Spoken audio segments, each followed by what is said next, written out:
دیکھیے ہمارا ماننا تو یہی ہے کہ خدا ایک ہے، وہی اس کائنات کو پیدا کرنے والا ہے اور وہی اس کائنات کے نظام کو بھی چلانے والا ہے۔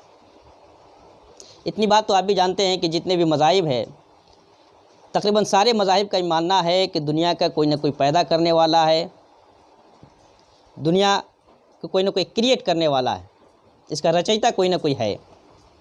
یہاں تک سب متفق ہے۔ اب رہ گیا دنیا کو پیدا کرنے کے بعد دنیا کے نظام چلانا، اس کا سسٹم چلانا۔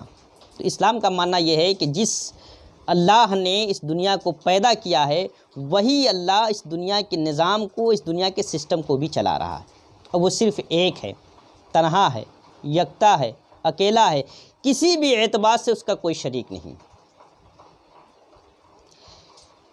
اگر آپ یہ کہتے ہیں کہ دنیا کو چلانے کے لیے ایک خدا کافی نہیں، دوسرے خدا بھی ہیں، چند خداؤں کا ماننا، دیکھیے اسلام اس چیز کو کنڈم کرتا ہے۔ اسلام کہتا ہے کہ چند خدا نہیں ہے، خدا صرف ایک ہے، وہی دنیا کو پیدا کرنے والا ہے، وہی دنیا کا نظام چلانے والا ہے۔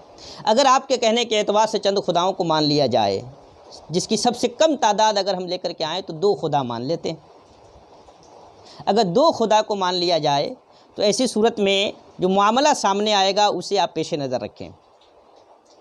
علم کے معاملے میں لے لیں کہ دونوں خدا کا علم برابر ہوگا، جتنا وہ جانتا ہے اتنا وہ بھی جانتا ہو۔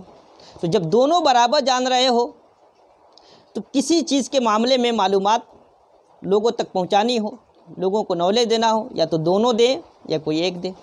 اگر دونوں سیم نالج دے رہے ہیں ایک ہی وقت میں تو لا حاصل، کیونکہ ایک کا نالج دینا ہی یہ کافی ہے، دوسرے کا نالج دینا بے معنی ہو جاتا ہے۔ اگر سیم نالج دونوں کے پاس مانا جائے ایک ہی وقت میں تو یہ کون سا کمال ہے؟ وہ تو ایک خدا سے ہی وہ کام پورا ہو جا رہا ہے، دوسرے خدا کی ضرورت ہی نہیں۔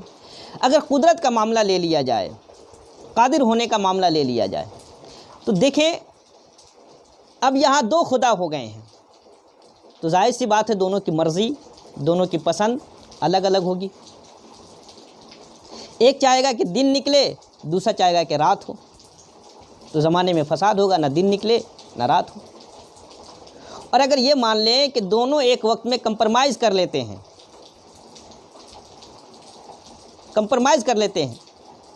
ایک چاہ رہا تھا کہ دن نکلے، دوسرا چاہ رہا تھا کہ رات، پھر اس نے کہا کہ چلو ٹھیک ہے آپ چاہتے ہیں کہ دن نکلے تو ہم بھی مان لیتے ہیں، تو گویا کہ وہ مغلوب ہو گیا، اگلے کے سامنے وہ مغلوب ہو گیا اور اگلا غالب آ گیا۔ جو غالب ہوگا وہی خدا ہوگا، جو مغلوب ہو وہ کبھی خدا نہیں ہو سکتا۔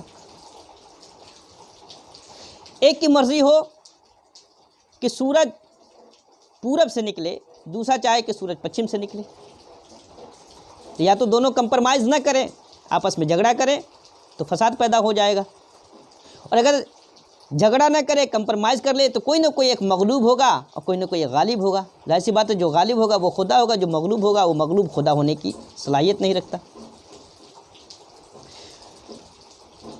تو ظاہر سی بات ہے کسی نہ کسی ایک کو ہمیں غالب ماننا پڑے گا اور کسی نہ کسی ایک کو مغلوب ماننا پڑے گا، اگرچہ تھوڑے ہی وقت کے لیے صحیح۔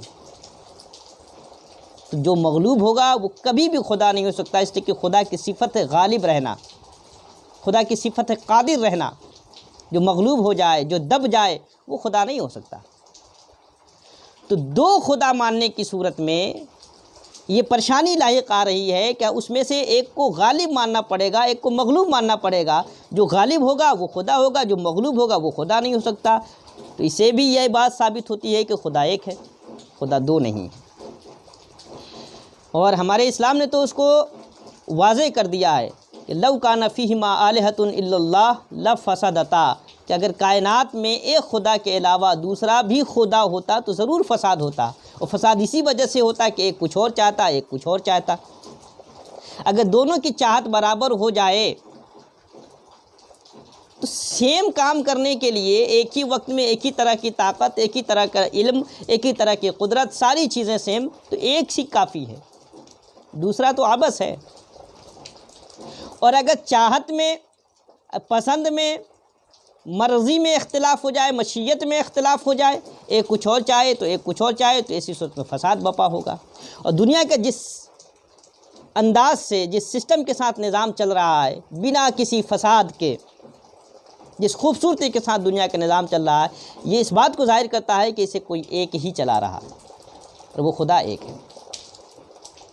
تو میرے بھائی، اس بات کو ذہن نشیں کر لے کہ خدا چند ہے ہی نہیں ہے، خدا صرف ایک ہے جو اس پوری کائنات کو پیدا بھی کرنے والا ہے اور اس کائنات کے نظام کو چلانے والا بھی ہے۔